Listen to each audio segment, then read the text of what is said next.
नमस्कार प्रिय दर्शकों, हाजिर हुआ हूं मैं आज कुछ 6 ज्योतिषीय सूत्र लेकर जो आपको धन कुबेर बनाने में जरूर आपकी सहायता करेंगे। उनमें से कुछ एक ऐसे सूत्र भी हैं जो आप जानोगे तो बेहद ही आसानी होगी आपको।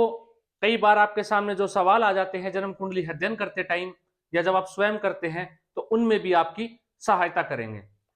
तो सबसे पहले सूत्र जो आज हम जानेंगे वो जानेंगे धनवान व्यक्ति।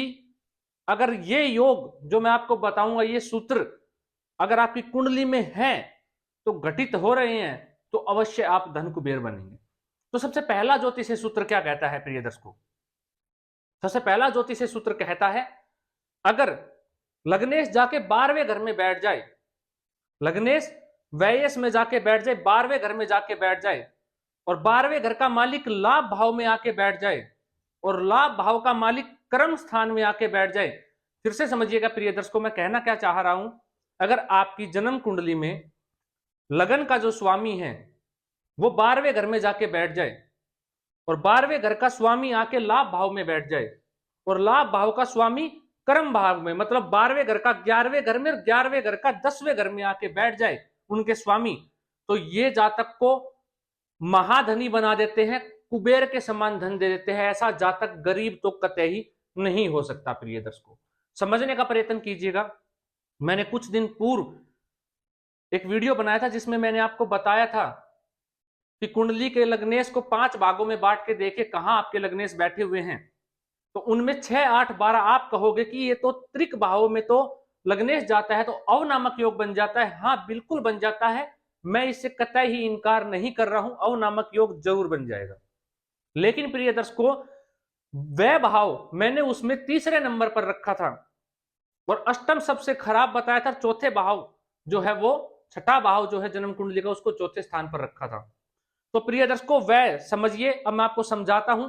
अगर लग्नेश वह भाव में जाके बैठेगा तो ऐसे जातक अपने ऊपर व्यय करेगा, निरंतर उसका व्यय बढ़ता चला जाएगा, खर्चा बढ़ता रहेगा। लेकिन प्रिय दर्शकों, वही व्यय लाभ भाव में है तो उसको निरंतर लाभ भी होता रहेगा, निरंतर लाभ भी कमाता रहेगा। और लाभेश जाके कर्म भाव में बैठे हैं तो ऐसा जातक कर्म करके लाभ कमाने का प्रयत्न करेगा। कब करेगा? कर्म से लाभ करेगा, लाभ से कर्म प्रिय दर्शकों, और उसके पश्चात वो व्यय करेगा। तो निश्चित ही ऐसा जातक अपने जीवन काल में धन कुबेर अवश्य बनेगा, गरीब तो वो कतई नहीं हो सकता। अगर ये योग किसी की कुंडली में है तो आजमा के देख लीजिए, आपको पता चल जाएगा कि ऐसे जातक के पास कितना धन है।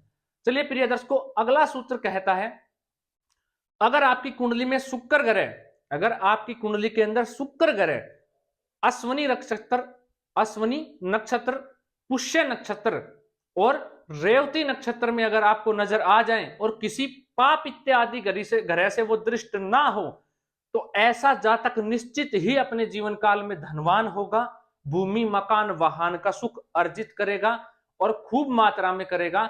लेकिन किसी पाप ग्रह से भी दृष्ट है और किसी शुभ ग्रह से भी दृष्ट है, इन नक्षत्रों में शुक्र बैठ के किसी पाप ग्रह से भी दृष्ट है और शुभ ग्रह से भी दृष्ट है, तो उनमें आपको यह देख लेना है कि सबसे मजबूत जो ग्रह बैठा है वो पाप ग्रह है या शुभ ग्रह बैठा हुआ है। अगर शुभ ग्रह बैठा हुआ है तो निश्चित ही ऐसे जातक के पास वाहन का और मकान का सुख बहुमात्रा में देखा जाएगा। बिल्कुल धनवान होने वाला है ऐसा जातक, अजमा के देख सकते हैं। और ये अजमाया हुआ मेरा सूत्र है प्रिय दर्शकों।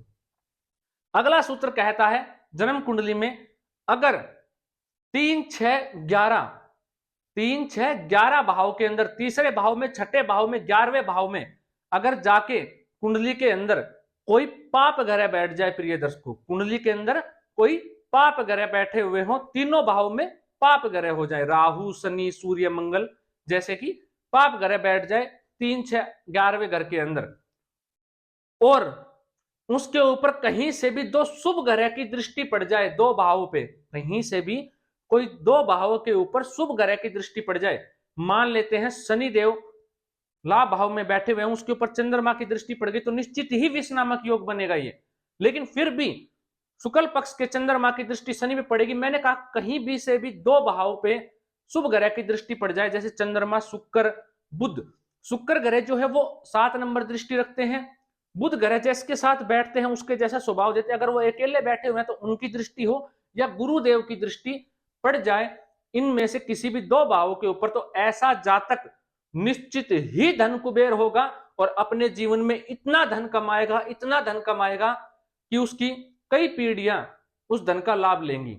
अगर किन्हीं शुभ ग्रह की दृष्टि नहीं भी है इन भावों में और पाप ग्रह बैठे हैं, तो भी ऐसा जातक धनवान होगा। और 2 ग्रह की शुभ दृष्टि पड़ जाए, इन भावों में कोई पाप ग्रह बैठे तो ऐसा जातक धन कुबेर होगा। प्रिय दर्शकों, अब यहां धन कुबेर का अर्थ यह है प्रिय दर्शकों, उसको समझने का प्रयत्न कीजिए आप।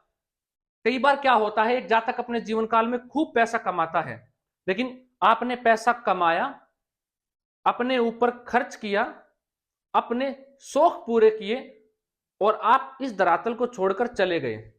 एक तो ये होता है प्रिय दर्शकों, मैं इसकी बात नहीं कर रहा हूं, आपने कमाया, आपने अपने ऊपर खर्च किया और आपने वो गवा दिया, वो पैसा रह गया। मैं इसकी बात कर रहा हूं, धन कुबेर का मतलब ये है प्रिय दर्शकों, आपने कमाया, आपने अपने ऊपर भी खर्च किया, आपके आसपास रहने वाले लोगों को भी खर्च किया, जिनको जरूरत थी पैसों की उनकी मदद भी की आपने, और उसके पश्चात भी आपके पास धन बचा हुआ है आपकी आने वाली पीढ़ी के लिए। इसका मतलब होता है धन कुबेर प्रिय दर्शकों। तो निश्चित ही अगर ये योग है कुंडली में तो ऐसा जातक धन कुबेर अवश्य होगा। चलिए प्रिय, अगला सूत्र कहता है जन्म कुंडली का, अगर लग्नेश की दृष्टि धन भाव पर पड़ जाए, लग्नेश की दृष्टि धन भाव पर पड़ जाए, पूरी कुंडली में कहीं से भी आपके लगन की दृष्टि, जो लग्नेश होता है आपका, उसकी दृष्टि धन भाव पर पड़ जाए। उदाहरण से समझिएगा प्रिय दर्शकों, मेष लगन की कुंडली है, कुंभ राशि में मंगल जाके बैठे हुए हैं, मंगल जाके कुंभ राशि में बैठे लाभ भाव के अंदर, और लाभ भाव में बैठ के वो धन भाव पर दृष्टि डालेंगे, अपने चौथी जो दृष्टि है उनकी ये। तो ऐसे ही आपका लग्नेश कोई भी हो, उसकी दृष्टि धन भाव पर पड़ जाए, तो ऐसा जातक अपने जीवन काल में आकस्मिक धन प्राप्त करता रहेगा। उसके पास धन कहीं से भी आए, अपने आप आएगा, चलकर आएगा प्रिय दर्शकों, उनके पास धन आएगा ही आएगा, कहीं से आए आकस्मिक धन लाभ उसे अपने आजीवन होता रहेगा। अजमा के देख सकते हैं, अजमाया हुआ सूत्र है, 101% घटित होता हुआ आपको दिखेगा। अगला सूत्र कहता है प्रिय दर्शकों, जो जन्म कुंडली का है, वो ये कहता है कि आपकी कुंडली में मंगल से, मैंने आपको बताया था कि अगर 10वें भाव में मंगल जाके बैठ जाएं, किस भाव में जाके बैठ जाए प्रिय दर्शकों, 10वें घर में अगर मंगल जाके बैठ जाते हैं तो निश्चित ऐसा जातक कुल दीपक होता है, अगर वो स्वयं राशि या मित्र राशि में बैठते हैं। लेकिन अगर यह योग आपकी कुंडली में नहीं है प्रिय दर्शकों, तो आप देखिएगा आपके केंद्र के भाव 1, 4, 7, 10 भाव के अंदर अगर कोई पाप ग्रह नहीं बैठा हुआ है, कोई पाप ग्रह नहीं बैठा हुआ है, कोई चाहे एक ही शुभ ग्रह हो लेकिन पाप ग्रह केंद्र के भाव में नहीं है, तो यह भी कुल दीपक योग बन जाता है। और आप जानते हैं अगर कुल दीपक योग बना है तो अपने कुल में तो वो श्रेष्ठ होगा ही होगा, तो धन तो वो कमाएगा, तभी वो अपने कुल में श्रेष्ठ होगा प्रिय दर्शकों। तो ये भी अजमाया हुआ है, अजमा के देख सकते हैं। केंद्र के भाव में कोई पाप ग्रह ना हो, कोई शुभ ग्रह बैठे हुए हो, जैसे कि 10वें घर में गुरु हो, सप्तम में बुध हो या शुक्र हो, या चौथे घर के अंदर कोई शुभ ग्रह बैठा हुआ हो, चंद्रमा इत्यादि बैठे हुए हों, लगन में चंद्रमा बैठ जाए, गुरु ग्रह जाके बैठ जाए, शुक्र बुध की युति हो जाए, गुरु चंद्रमा की युति हो जाए, और बाकी के केंद्र के जो तीनों भाव है उसमें पाप ग्रह ना हो, शुभ ग्रह हो सकते हैं लेकिन पाप ग्रह नहीं हो, तो यह बन जाता है कुल दीपक योग प्रिय दर्शकों। अगला ज्योतिष सूत्र कहता है प्रिय दर्शकों, अगर आपके नवमांश कुंडली के अंदर, आपकी नवमांश कुंडली के अंदर छठे भाव के अंदर राहु या केतु बैठे हुए हैं और वो किन्हीं पाप ग्रह से दृष्ट भी हैं, तो ऐसा जातक भूत प्रेत बाधाओं से, तंत्र मंत्र से परेशान रहता है, अपने जीवन में जूझता रहता है। अगर आपको शक है तो कुंडली देखिए, अगर किसी जातक की कुंडली में ये योग बनता है तो निश्चित वो इन चीजों से, भूत प्रेत की बाधाओं से पीड़ित मिलेगा प्रिय दोस्तों। ये जो सूत्र था मैंने इसलिए बताया, काफी बार मुझसे सवाल पूछे जा रहे थे कि भूत प्रेत बाधा कैसे देखें, कैसे देखा जाता है, या इस कुंडली में हो जाए तो कैसे पता लगेगा, तो मैंने ये सूत्र आपको बताया है। देखिए आगे भी मैं इन पे टॉपिक लेके आता रहूंगा, विषय आप लोगों के लिए कार्यक्रम बनाऊंगा। लेकिन अभी आप ये देखिए कि नवमांश कुंडली में राहु केतु कोई भी ग्रह बैठे हुए हो, पाप ग्रह से दृष्ट हो जाए छठे भाव के अंदर, तो ऐसे जातक के साथ भूत प्रेत बाधाओं की, नजर दोष की समस्या बनी रहती है प्रिय दर्शकों। तो ये कुछ सूत्र थे प्रिय दर्शकों जो मैं आज आप लोगों के लिए लेके आया। अपनी कुंडली खोलिए और देखिए कहीं ये सूत्र आपकी कुंडली में भी तो नहीं है।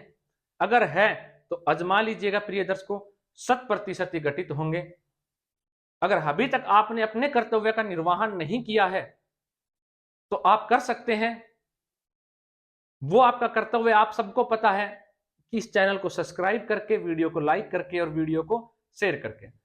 इस प्रकार के कार्यक्रम मैं आगे भी लेके आ रहा हूं प्रिय दर्शकों। कभी मैं चाहता हूं कि आप साथ साथ सूत्र भी याद रखें, और इस कार्यक्रम के माध्यम से मैं आपको ज्योतिषी सिखाना भी चाह रहा हूं। तो कुछ बहुत अनोखे और अद्भुत विषय हमारे इस चैनल पे आने वाले हैं। बने रहिएगा प्रिय दर्शकों। आज के लिए इतना ही, इजाजत दीजिए मुझे। नमस्कार।